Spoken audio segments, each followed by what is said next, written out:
श्री राधे मेरे दोस्त। और आज मैं आपको दिखा रही हूँ एक बहुत ही पुराना लहंगा जो हम सभी के पास होगा। ये कम से कम 8-10 साल से पहले वाले लहंगे हैं, इसी टाइमिंग के बीच के। और ये हम सभी के पास कहीं ना कहीं रखे हैं और हम सभी ने इसे संजो के रखा होगा, जरूरी से संभाल के रखा होगा। तो ये है वो नेट वाला लहंगा। ये देखिए, ये नेट का है, काफ़ी अच्छा फ्लेयर भी है इसका। अब इसकी कलियां भी देख सकते हैं, बहुत अच्छा है।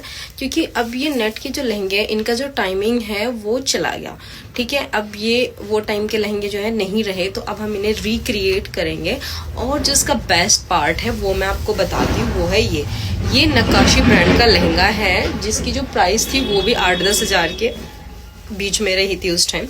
और ये देखिए, द बेस्ट पार्ट इज इसका जो जरी वर्क है वो बहुत अच्छा है। और जो उसका दुपट्टा है ना, वो तो स्ट्रीमली लेवल का है, अगले 8 से 10-20 साल तक भी चलेगा, मतलब कभी ना खत्म होने वाला उसका फैशन है। तो चलो इसे DIY रिक्रिएट करते हैं।